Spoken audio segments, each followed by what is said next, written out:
নমস্কাৰ। আমি সাধাৰণতে প্ৰায় শুনো আগতেও মই এইটো ফেচ কৰোঁ যে চাকুলেণ্ট বচাবলৈ খুব দিগদাৰ আৰু চাকুলেণ্ট মানে কি মানে পদ্ধতিৰে ৰুলে বাচে এই ধৰণৰ কথা বতৰাবিলাক আমি প্ৰায় আমাৰ মাজত আলোচনা কৰোঁ।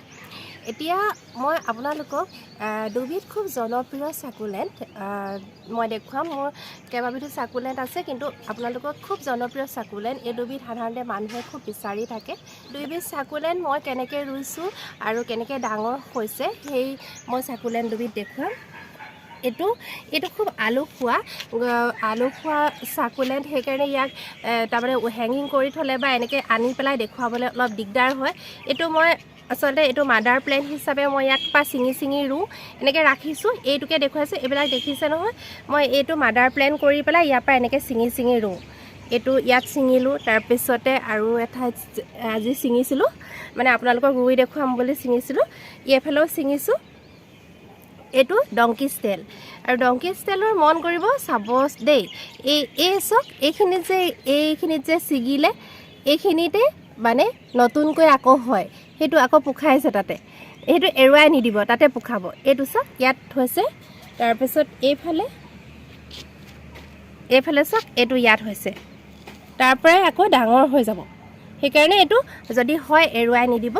আৰু যেতিয়া এই গছৰ পৰা গুটিবোৰ সৰি পৰে সৰু সৰু, সেই এনেকৈ সিঁচি পেলাই থৈ দিব, তেতিয়া ইয়াৰ পৰা এই পোখা মেলে। এই আছে, এইটো পোখা মেলিছে। অলপ শ্ল' গ্ৰথ হয়, কিন্তু লাহেকৈ এইটোৰ পৰাও হ'ব। মই এজোপা মাদাৰ প্লেণ্টজোপা মানে য'ৰ পৰা মই বেলেগলৈ ট্ৰেন্সফাৰ কৰি পেলাই কৰোঁ, মই আপোনালোকক দেখুৱালোঁ। তাৰপিছতে মই এতিয়া আপোনালোকক আৰু এবিধ চাকুলেণ্ট দেখুৱাওঁ। এবিধ গ্ৰ'থটো ডংকি ষ্টাইলতকৈ সোনকালে হয় আৰু ইয়াক অলপ বচাবলৈ ভাল। মই আপোনালোকক এই দুইবিধ চাকুলেণ্টে আজি ৰুই দেখুৱাম। এতিয়া চাওকচোন,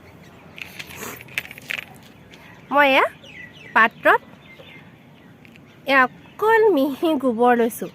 বহুতে কয় যে চাকুলেণ্টত গোবৰ দিলে মৰে, কিন্তু মই চাকুলেণ্ট গোবৰ দিয়ে ৰুওঁ, আৰু গোবৰটো মানে বহুত ধুনীয়া, শুকান, একেবাৰে শুকান। এইটো চাওক, এইটো হৈছে পাৰলাইট। এতিয়া মই এই গোবৰ আৰু পাৰলাইটখিনি মিহলি কৰি দিম। এইখিনি পাৰলাইট, গোবৰ আছে তলত, আৰু অলপ গোবৰ দি দিলোঁ। মই এইখিনি এতিয়া সুন্দৰভাৱে মিহলি কৰিম।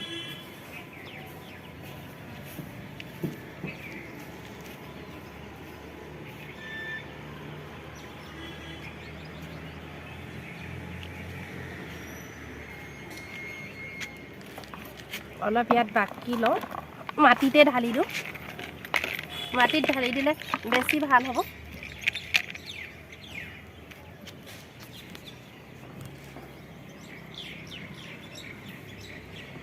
তাৰপিছত মই এই চাকুলেণ্টটোৰ পৰা এই ডালটো কাটি থৈছিলোঁ, এইটো ইয়াক ৰুম। এটা কথা মন কৰিব, চাকুলেণ্ট কিন্তু একেদিনাই ৰুব নালাগে। এইটো মই কালি কাটি থৈছিলোঁ। ইয়াত মই ফাংগাচাইড লগাই থৈছিলোঁ। মানে এই ধৰণৰ গছবিলাক কি হয়, একেদিনাই ৰুব নালাগে। মানে এদিন গছজোপাৰ পৰা কাটি পেলাই থৈ দিব লাগে, তেতিয়া তাৰ যিটো কোমল হৈ যোৱাৰ মানে চান্স থাকে, সেইটো চান্সটো নোহোৱা হয়। পাৰিলে 2-3 দিন ৰাখিলেও একো নহয়, কিন্তু ছাঁত থ'ব লাগে। ঠিক সেইদৰে তাৰ পৰা সৰি পৰা এইবিলাক পাহি, এই পাহিবিলাকৰ পৰাও মানে কি হ'ব, গছ হ'ব। আপোনালোকক অলপ আগতে দেখুৱাইছিলে ইটো চাকুলেণ্টত কেনেকৈ গছ হয়। ইয়াৰ পৰাও এইটো দেখিছে নহয়, মোটা এইটো ইমান শকত যে ইয়াৰ পৰা এইখিনিৰ পৰাই গছ আকৌ হ'ব। মই এতিয়া এইখিনি গোটেইখিনি ৰুই দিম। এতিয়া আপোনালোকে চাব, মই সৰু পাত্ৰ এটা লৈছোঁ, যিহেতু পচা আমহে। এতিয়া সূতাকেইটাত পানী সৰকিবৰ কাৰণে ইটাৰ মানে ভঙা টুকুৰা দুটামান দি লৈছোঁ। তাৰপিছত আৰু এয়া সাধাৰণভাৱে এনেকৈ ভৰাই দিছোঁ। বিশেষ একো চিন্তা কৰিব নালাগে।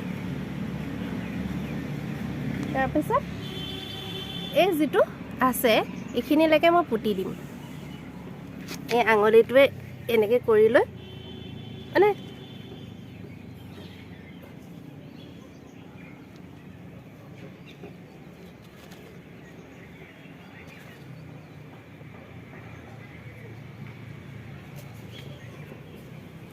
সাকুলেণ্টৰ আৰু এটা কথা মন কৰিব, আলসত থ'ব লাগে। আলসত থাকিলে জীয়াই থাকে। বহুত বেছি যদি মাটিটো টিপ খাই যায় তেতিয়াহ'লে এই সাকুলেণ্টটো মানে কি হয়, গেলিবলৈ ধৰে। সেইকাৰণে খুব আলসতে থ'ব লাগে। আৰু ঠিক তেনেকৈ মই এইটো দিয়াৰ পিছত এইটো ৰুই দিয়াৰ পিছত ইয়াৰ কাষে কাষে এইবিলাক দি দিম। এইবিলাক এনেই কাষতে পেলাই থওঁ।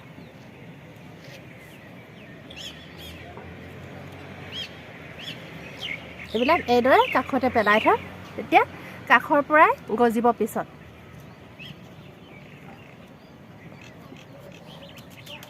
এইটো এনে কাষতে এনেকৈ জাষ্ট পেলাইহে থ'ম। এনেকৈ মই ইয়াত 2টা পেলাইছোঁ আৰু ইয়াৰ বহুত পাহি আছে, বেলেগতো ৰুই দিম। এইটো হৈ গ'ল। এইটোৰ পৰাই আমি মানে বেলেগলৈ পিছত সলনি কৰিলেও কৰিব পাৰিম।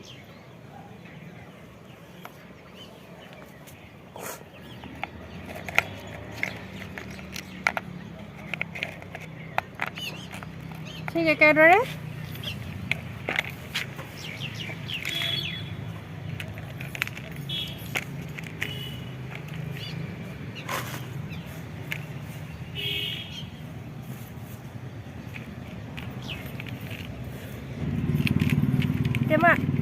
এতিয়া মই অন্য এবিধ এই যে ডংকি ষ্টেপ এইটো ৰুই পেলাই দেখুৱাম আপোনালোক। এইটো চাওক, এনেকৈ কৰি সোমোৱাই দিছোঁ। এইটো মই যিহেতু ওলমাম সেইকাৰণে কাষৰ ফালে ৰুইছোঁ। এয়া চাওক, মই যে কৈছিলোঁ খুব আলসুৱা, দেখিছে নহয়, ৰুওঁতেই মানে সৰিয়ে পৰে। সেইটো কাৰণে এইটো মানে অকণমান বৰ আলসুৱা ধৰণৰ এই ফুলটো। তাৰপিছতে এইটো ভৰ্তি হৈ আছিলে, ৰুবলৈ আনোতে অকণমান পাহিবিলাক সৰি গৈছে। তাৰপিছত ঠিক সেইদৰে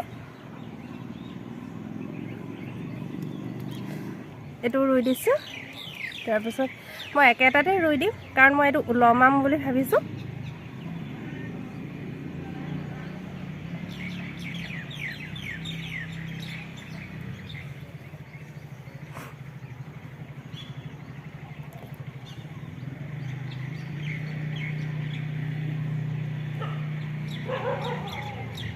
এতিয়া চাৰিওফালে 4টা হ'ল। তাৰপিছত এতিয়া কি কৰিম,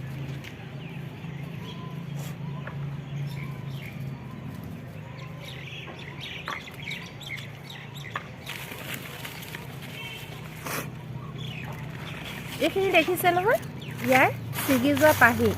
মই কি কৰিছোঁ, এইখিনি অকণমান ভাংগা ছাইডত মানে সানি ল'লোঁ, ভাংগা ছাইড সানি লৈছোঁ ইয়াত।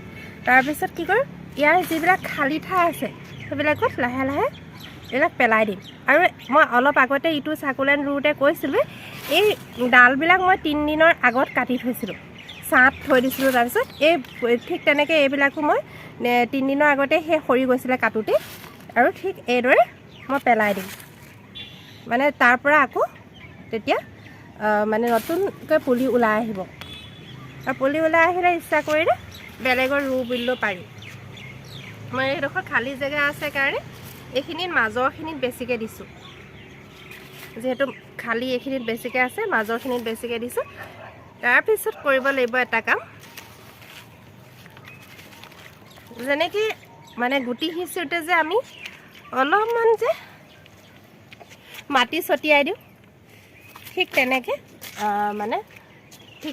এনেকৈ অলপমান মানে মাটি দি দিছোঁ। বেছি নহয় কিন্তু দেই, জান নাজানকৈ মানে এইটো হেৰি হৈ থাকিব লাগে, ওলাই থাকিব লাগে।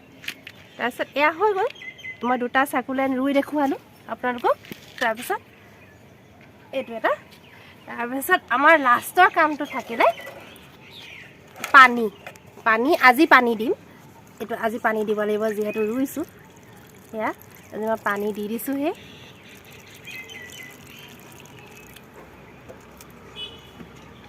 তাৰপিছত মই পানী দিওঁতে এটা কথা কৈ দিওঁ, পানীটো সাকুলেণ্টত অতি কম লাগে। যিহেতু নিজৰ গা গছতে তাৰ পানী থাকে, সেইকাৰণে পানী একেবাৰে কম লাগে। আৰু পানী আপোনালোকে যেতিয়া এয়া চাওক, এই মই যে পানী এইটো চাওক, পানী একদম ওলাই গৈছে, দেখিছে নাই? মাটি মানে বস্তুটো সাকুলেণ্টৰ মাটিটো এনেকুৱা হ'ব লাগে। মই মাজতে পানী দিয়া মাজতে কথাটো কৈ দিছোঁ, ওলাই গ'ল লগালগ। সেই এনেকুৱা হ'লে মানে ৰৈ নাথাকে আৰু পানী যেতিয়া একেবাৰে শুকাব মাটিটো তেতিয়াহে দিব লাগে, নহ'লে গেলে। আৰু মাজে মাজে ফাংগাছাইড অলপমান মিহলি কৰি পানীত মানে এমাহত বা পষেকত এনেধৰণে মানে অকণমান ফাংগাছাইড মিহলি কৰি দি থাকিব লাগে, তেতিয়া সাধাৰণতে গুৰিটো গেলিবলৈ চান্স নাপায়। এনেদৰে কৰিলে মানে চাকুলেণ্ট হৈ যায়, আপোনালোকে কৰি চাব। আৰু এটা কথা হৈছে চাকুলেণ্টৰ আটাইতকৈ মানে এইবিলাকৰ লগতে আৰু এটা ডাঙৰ কথা হ'ল ঠাই নিৰ্বাচন। চাকুলেণ্টটো ৰোৱাৰ পিছত আমি ক'ত ৰাখিম? বহুতে কয় যে ডাঙৰ নহয়। চাকুলেণ্ট কিন্তু ভিতৰত ৰখা বস্তু নহয়, বহুতে ভিতৰত ৰাখে, কিন্তু চাকুলেণ্ট ভিতৰত ৰখা বস্তু নহয়। চাকুলেণ্টটো সদায় কি কৰিব লাগে, সদায় মানে এনেকুৱা জেগাত ৰাখিব লাগে য'ত ৰ'দ আৰু বৰষুণৰ মাত্ৰাটো মানে ডাইৰেক্ট নপৰে। ৰ'দ আৰু বৰষুণৰ মাত্ৰাটো য'ত ডাইৰেক্ট নপৰে সেই ঠাইত চাকুলেণ্টটো ৰাখিব লাগে। তেতিয়া মানে কি হয়, পোহৰ কিন্তু পৰিব লাগিব, তেতিয়া চাকুলেণ্টটো ভালদৰে বাঢ়ে। সাধাৰণতে আমাৰ যিটো ছাঁ পৰা মানে বাৰাণ্ডাৰ অংশ, সেই অংশ ৰাখিব লাগে বাহিৰৰ ফালে, ভিতৰৰ ফালে নহয়।